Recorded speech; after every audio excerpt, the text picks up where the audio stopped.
off the back of hating on Colorado for the last 15, 20 minutes, Yeah. I have a top five that I would like you to do for us, Alex. This is usually Tybo's segment with his top fives, but as a college football expert, Alex, I would like for you to give us your top five most top five worst college football fan bases and why. Oh, this is tough. Um, I'm not going to show bias, I promise. So Mizzou, K-State, you're safe. Um, but gosh, Oh, I forgot you're a Kansas. You are a Kansas fan. I am. Yep. You're I gross. I grew up in a Missouri household. oh, I know.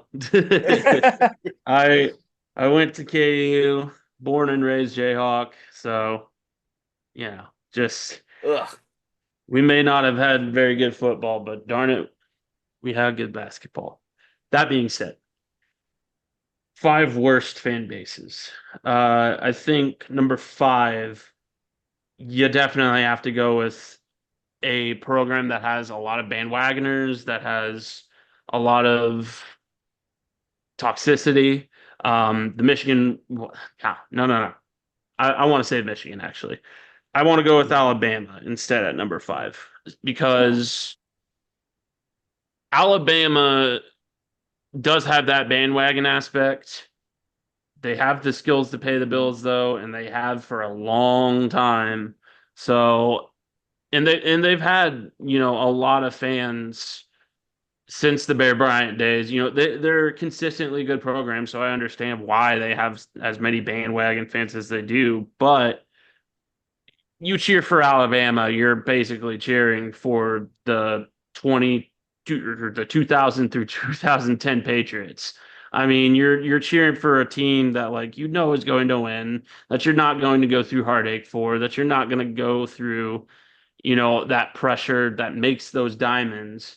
Uh, there was a time where Alabama was bad, before the Nick Saban days, but nobody remembers those times. Everybody remembers the Nick Saban era. Everybody remembers the Bear Bryant era. There wasn't really a time where Alabama put people through a ton of heartache. I think their worst record since the Bear Bryant era was like 4-8, which is nothing. Take it from a Kansas fan, it's nothing. Um, but Alabama at five, at That's where I thought four. he was going with that when he led into it. I didn't think you were going Michigan. I thought you were going to say Alabama No, right no, away. we're saving Michigan for later. But number four, I have to go with Miami because not only Oh. are you living in the past, because Miami hasn't been good for 15 years now.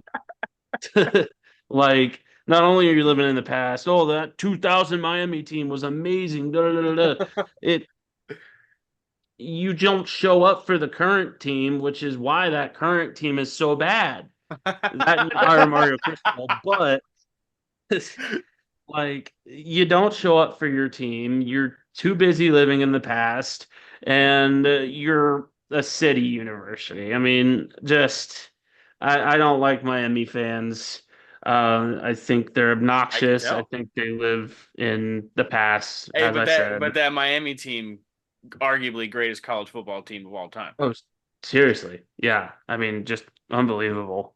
Um, going Oh man. going back to the SEC for a second, I'm gonna have to go with well, actually, do I want to save Texas? We're saving Texas. I'll Good. talk about Very good. Texas here in a second. Very good. We're going to go to the Pac-12, or former Pac-12, now Big Ten, USC Trojans. Another fan base that does not show up for their program. And I'm going to get flack from my boss when I say this because he's a USC grad, or no, not a USC grad, just a USC fan. He lives out in California. But USC does not show up for their program. They haven't been good since the Reggie Bush era. You tout Caleb Williams as this next Patrick Mahomes when, yeah, I've seen the highlight reel, everything like that, but let's look at the rest of the game stats. Uh, the fact of the matter is USC, while yes, is a college football blue blood. I mean, they've won plenty of national titles to call themselves that. The second your team has a record below, and even if your team's really good, because they were fine last year, they went what, 8-5? Yep. That's fine. That's not great by any Yeah. stretch, but like when your team's not great, you don't show up for them. And even when your team's great, you don't really show up for them. It's LA. There's plenty of stuff to do in LA. But overall, I just don't like USC fans. I think they're obnoxious. I think they're again stuck living in the past. They're much like Miami fans. They don't show up for their team. It just and they're They just happen toxic. to be good a little bit more recently than Miami. Exactly. Yeah, exactly. Number Good, maybe two, better. yeah. Number two is Texas though. And I really wanted to put them at number one, but we're saving number one. Texas, again, another obnoxious fan base that brags about how good they are now. But let's look back at the 2010s. How many times did you get beat by Kansas? By Hey. garbage disposal Kansas teams? And we're talking about the Red River rivalry as well. Like you guys struggled through that through the 2010s and even into the 2000s, or excuse me, the 2020s. Like last year, you lost against Dylan Gabriel and company, and well deserved because, frankly speaking, I like Dylan Gabriel. I don't like Quinn Ewers. I think he's overrated. I think he's not going to compete with Carson Beck and company in that SEC. And overall, he got carried by really good wide receivers. I mean, Xavier Worthy is an absolute beast, and I love having him on the Chiefs. I mean, I can't believe the Bills did that. Adonai But Mitchell as well. Like he got yeah, carried by the entire team. yeah, exactly. I think he'll do fine, but I don't think he's going to do as well as he did last year. Number one, though, is Michigan. And I'll tell you why. The whole cheating scandal last year showed Michigan fans' true colors. I don't like the NCAA as much as anybody. I think they're a terrible organization. I think they're going to be Corrupt. dead within 5 years. It's not Michigan versus everybody. You made that up in your head. You're acting as if nobody likes us because we're winning and we're still being investigated by the NCAA. Jim Harbaugh's not going to take accountability. He dipped because he knew that Michigan was going to be in trouble. The hammer's going to come down soon on you guys, and the NCAA is going to try and flex its muscle against you. What little muscle it has left, but it's going to flex its muscle against you. Not only that, yes, you won a national title last year, but when's the last time you won a national title? The 90s? Before that, like the 90s with like Desmond Howard, who, uh, I mean, I don't know, who did absolutely nothing in the NFL. He won didn't he win Super Bowl MVP just for like returning a couple of kicks? That was a bad Super Bowl, but or must have been. I don't remember. I was a toddler, but I think I was gonna I say I did not watch that Super Bowl. No. yeah, it was. I mean, I he wouldn't have been was. able to. Yeah, I was If, like and if I two. did, I was just staring at random meaningless stuff, and it wasn't. I don't even have a memory of it in my brain. Exactly. And, you know, I don't know. I just think Michigan fans are insufferable. I think That's Texas fans and Michigan fans are the two worst fan bases in college football I would because 100% agree with you on the Texas part. I've got friends who are Texas fans that went quiet And like they were there for the Colt McCoy years, and then as soon as Colt McCoy was gone and they had nothing left, they stopped watching the games. They're very much like the USC, Nebraska, Miami fans. When your team doesn't show up, you don't either.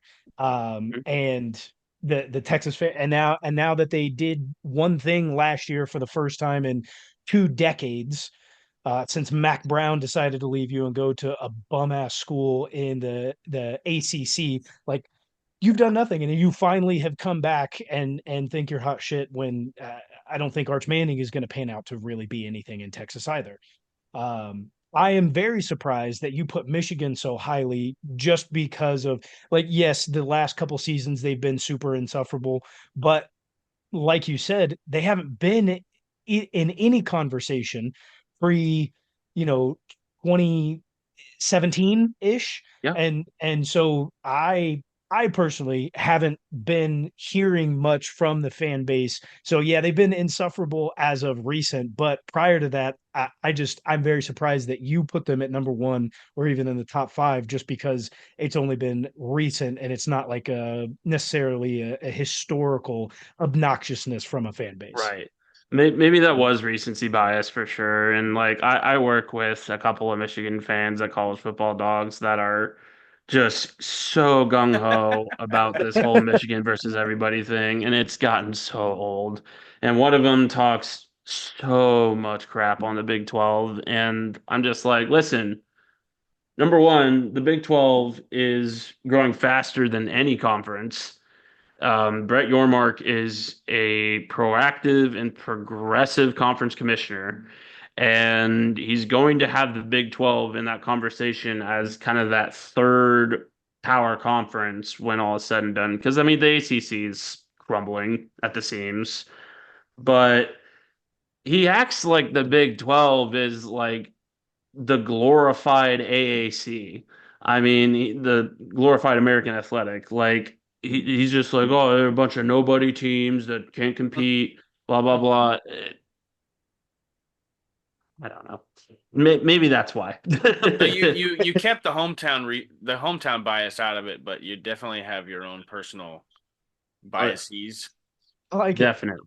Uh, Yeah. I like it. I do want to throw my honorable mention into this list here because I don't have a whole lot vested in college football, guys. Like I'm really no longer a fan of Missouri. I don't really watch college football, college sports in general, but college football until like bowl season and the draft comes around. So like I have less bias than either of you two, but all the shit I see about Georgia fans and barking at people in public, like I gotta say like that they would be my least favorite fan base.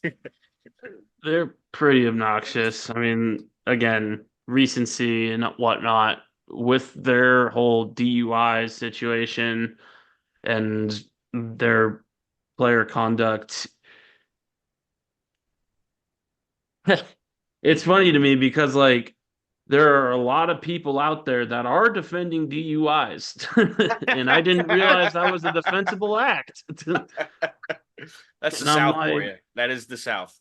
yeah, They don't have anything yes, else down there but to drink and drive and to go to college football games. Hell yeah, yeah, brother. yeah. I, I'm very Right. surprised. I would throw in for my honorable mention. I do appreciate the Texas throw out there, especially in the top two. But for worst college fan base, Texas A&M. The Texas A&M hasn't necessarily done anything as a college football program to really piss anyone off, other than you've got your Johnny Manziel when they had Mike Evans and they were able to beat Alabama and whatnot. But everybody kind of liked that. Everybody liked Johnny football, but their fan base insufferable They would certainly because be voted the weirdest. I, And yeah, They're a that's cult. where I was going Yeah, to go, yeah. because they are a cult. Because if you look at anybody who's a Texas A&M fan as an adult, like outside of college, most of them are rich. yeah. They're all boosters. They all throw money at Texas A&M. And then if you look at anybody who's not necessarily an adult, but at that college age, they're the cult. They go to these yell rallies and do all these weird different things on TikTok and other social media platforms. Maybe they're not the worst. Maybe that's why I throw them in at honorable mention, because they are definitely the most cringy and the weirdest fan base, I think, in um, in all of college football. Yeah. No, I fully agree. That is I such saw an some random video about like yell leader training or whatever the hell they call them, and I'm like, you guys are fucked. You're fucked in the head. it yeah, I fully agree that it's like a one big sorority slash fraternity. It reminds me of those sorority recruitment videos where everybody's doing the same dance because the yell Yeah, that's what it leaders is. pays them into it. It's so good. My God.